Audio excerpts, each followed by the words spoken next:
नमस्कार। एक राज्य कर्मचारी को अपने सेवा काल में अपने वेतन से विभिन्न प्रकार की कटौतियां करवानी होती है। उन कटौतियों में से एक है जीपीएफ कटौती। जीपीएफ यानी जनरल प्रोविडेंट फंड।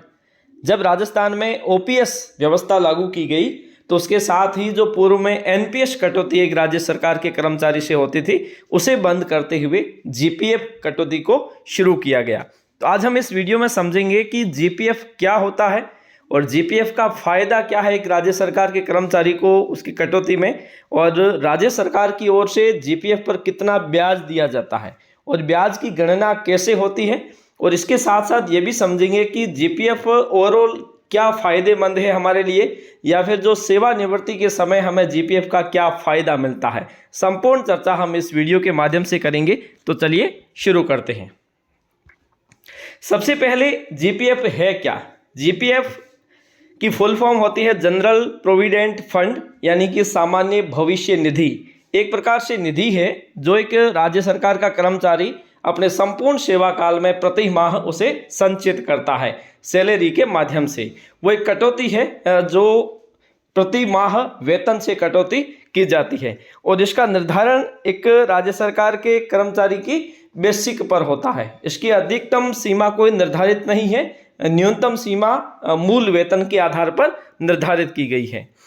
ये दरअसल सामान्य भविष्य निधि एनपीएस यानी कि जो न्यू पेंशन स्कीम थी उसमें लागू नहीं होती थी, लेकिन जहां पर ओल्ड पेंशन स्कीम लागू है, राजस्थान में जैसे लागू की गई है, तो यहां पर है वो जीपीएफ कटौती शुरू की गई है और एनपीएस कटौती को बंद किया गया है।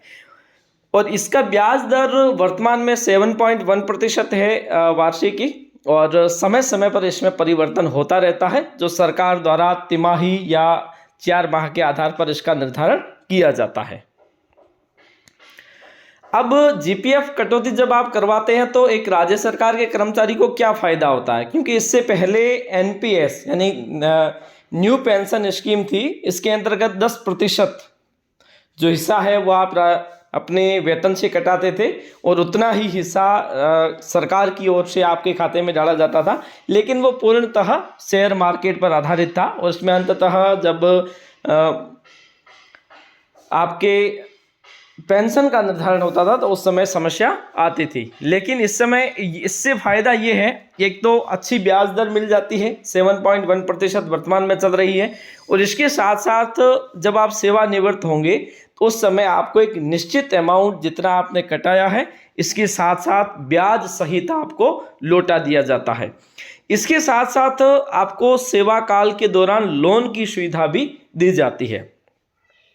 पूर्व में जीपीएफ में 2 प्रकार के लोन होते थे, स्थायी और अस्थायी। अस्थायी लोन को वापस रिपेमेंट करना होता था एक निश्चित किस्तों के माध्यम से, लेकिन 2021 के बाद में जीपीएफ में लोन केवल स्थायी हो गया है। आपने जो पैसे उठा लिए उसे आपको वापस रिपेमेंट नहीं करना है, ना ही इसका कोई ब्याज अदा करना है।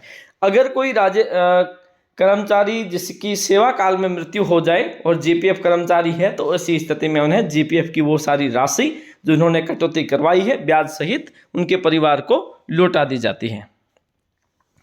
अब दरअसल जीपीएफ का अगर स्लैब देखें वर्तमान में कि एक किसी भी कर्मचारी को मिनिमम यानी कि न्यूनतम कितनी कटौती जीपीएफ में करवानी होती है।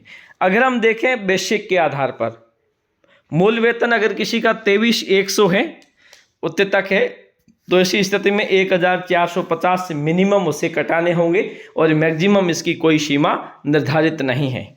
कम से कम 1,450 और ज़्यादा से ज़्यादा 10,500 किसे कटाने पड़ेंगे जिनका मूल वेतन 1,67,000 रुपये है या उससे ज़्यादा है, तो ऐसी स्थिति में उन्हें इतनी कटौती करवानी होगी।